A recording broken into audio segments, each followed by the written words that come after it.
नमस्कार, आप सभी का हमारे YouTube चैनल में हार्दिक स्वागत है। नेताजी के पत्रों के ऊपर हमने एक सीरीज की शुरुआत की थी, नेताजी के विशेष पत्र।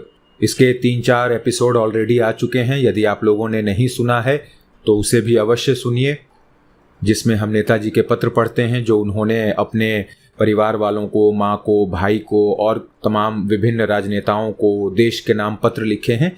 उनकी ये श्रृंखला है। तो आइए इस वीडियो की शुरुआत करते हैं। इसके तहत भी हम कुछ पत्र और पढ़ेंगे। इन पत्रों में बाल सुलभ जिज्ञासाओं की अपेक्षा प्रौढ़ दार्शनिक, आध्यात्मिक विचारों तथा त्याग, सद्धर्म और आदर्श की अनूठी सुरसरी प्रवाहित हो रही है। बाल सुभाष भारत की परतंत्रता पर भी चिंतित हैं। वो भारतीय जनता की कुंठा, दीनता, शोषण और आत्मशमन की दारुण अवस्था से द्रवीभूत हैं। वो मां की महत्ता, महानता और गौरव गरिमा का स्मरण करना भी नहीं भूलते। क्या विचारों और भावनाओं का ऐसा अद्भुत संगम किसी विद्यार्थी की लेखनी में मिलेगा? कुछ और पत्रों पर ध्यान दीजिए। मां, क्या इस युग में परतंत्र भारत माता की एक भी संतान स्वार्थ रहित नहीं? क्या भारत माता इतनी अभागी है? हां, कहां है वो प्राचीन युग? वे आर्यवीर कहां हैं जो भारत माता के लिए अपना जीवन उत्सर्ग कर सकें? मां, क्या आप केवल हमारी ही मां हैं अथवा सब भारतवासियों की मां हैं? यदि सब भारतवासी आपकी संतान हैं तो उनके कष्टों को देखकर क्या आपकी आत्मा रो नहीं उठती? मां की आत्मा क्या इतनी कठोर होती है? नहीं, कभी नहीं हो सकती। अपनी संतान की इस चिंतनीय दशा को देखकर मां कैसे मौन है?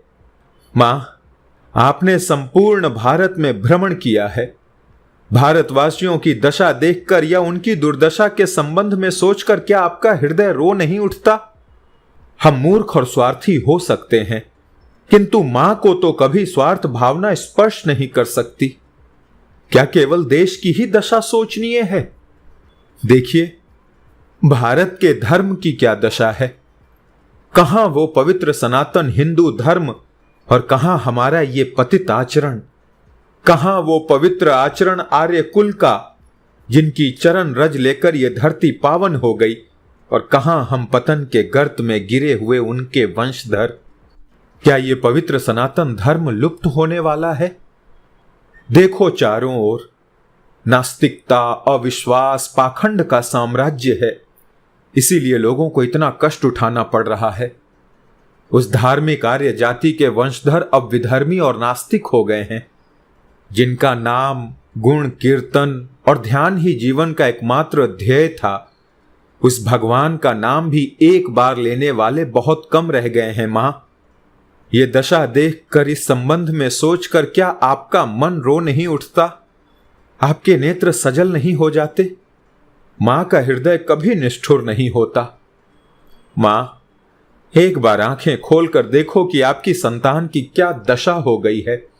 पाप से, ताप से, अन्न के अभाव से वे नरक की अग्नि में निशिदिन जल रहे हैं। उस पवित्र सनातन धर्म की क्या दशा हो गई है। वो पवित्र धर्म अब लुप्त होने वाला है। अविश्वास, नास्तिकता, कुसंस्कार में हम लिप्त हैं। हम कितने पतित और भ्रष्ट हो गए हैं। इसके अतिरिक्त आज धर्म के नाम पर अधर्म को प्रश्रय मिल रहा है। क्या ये सब बातें आपको व्याकुल नहीं कर रही हैं? आपको मर्म वेदना नहीं होती? क्या हमारा देश निशिदिन पतन के गर्त में गिरता ही जाएगा? क्या भारत मां की एक भी संतान अपने स्वार्थों को तिलांजलि देकर मां के लिए अपना जीवन उत्सर्ग नहीं करेगी? हम और कब तक सोते रहेंगे? हम कब तक निर्जीव खिलौने की भांति देखते रहेंगे? क्या भारत माता एवं सनातन धर्म का ये रुदन हमें सुनाई नहीं देता? क्या वो रुदन हमें व्यथित नहीं करता? हम कब तक हाथ पे हाथ धरे धर्म की ये दुर्दशा देखते रहेंगे? हमें अब जागना होगा, आलस्य त्याग कर कर्म क्षेत्र में उतरना होगा। परंतु दुख तो इसी बात का है कि क्या इस स्वार्थपूर्ण युग में मनुष्य अपना स्वार्थ त्याग कर भारत माता की सेवा करने में तत्पर होंगे? 84 लाख योनियों के पश्चात ये मनुष्य जन्म, दुर्लभ मानव देह प्राप्त हुई है, बुद्धि, विवेक और आत्मा प्राप्त हुई है। परंतु इन सबको पाकर भी यदि पशुओं के समान इंद्रियों के दास बने रहे, अपने अपने स्वार्थ में लिप्त रहे, तो इस मानव देह प्राप्ति से क्या लाभ?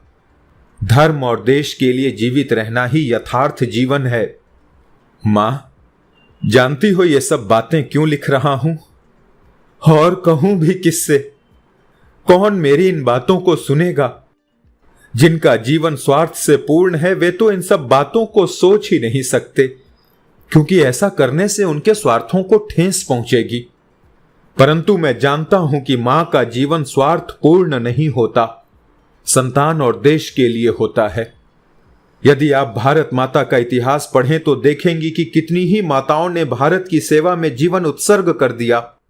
अहिल्याबाई, मीराबाई और बहुत सी, जिनके नाम मुझे स्मरण नहीं। हम मां के स्तनपान करके बड़े होते हैं, इसीलिए मां के उपदेश और शिक्षा जितना प्रभाव डाल सकते हैं उतना अन्य बातें नहीं। मां, यदि संतान कहे कि तुम अपने स्वार्थ में ही बंधी रहो तो समझना चाहिए कि संतान ही अभागी है। तब तो यह निश्चित है कि इस युग में और अधिक श्रेष्ठ लोगों का आविर्भाव नहीं होगा। भारत की श्रेष्ठता नष्ट हो गई है और अब उसके उद्धार के लिए कुछ भी किया नहीं जा सकता। चारों ओर निराशा ही दिखाई देती है। यदि वास्तव में अब निराशा ही की शरण लेनी है, बैठे बैठे अपना पतन ही देखना है, तो इतना कष्ट क्यों भोगें? जब इस जीवन में कोई श्रेष्ठ कर्म नहीं कर सकते तो जीवित रहना व्यर्थ है। मैं चिरकाल तक सबका सेवक बनकर रहना चाहूंगा। आपका सेवक सुभाष। धन्यवाद। मैं जानता हूं कि ऐसे विषय कई लोगों को, बहुत से दर्शकों को बड़े ही बोरिंग, बोझिल, पकाऊ और अर्थहीन भी लगते होंगे, लेकिन मेरा मानना है कि हमारे देश में 125 करोड़, 130 करोड़ जितने भी हम हैं, विदेशों में भी जितने हैं, इनमें से अगर 10, 20, 25, 50 भी अगर अपने चेतना के स्तर पर काम करें और इन भावनाओं के गूढ़ में जाएं, तत्व में जाएं, तो पाएंगे कि ये विषय व्यर्थ नहीं होते हैं। हाँ, थोड़े मुश्किल होते हैं, थोड़े क्लिष्ट होते हैं, लेकिन बोरिंग नहीं होते हैं। फिर हमारी शिकायत होती है कि ये महापुरुष पहले ही क्यों पैदा होते थे, आज क्यों नहीं होते हैं। बिल्कुल हो सकते हैं और कई हैं भी, लेकिन हमारी बुद्धि, हमारी आंखें उन्हें न देख पाती हैं, न पहचान पाती हैं। तो चलिए, मुलाकात होगी अगले वीडियो में अन्य पत्रों के साथ। जय हिंद।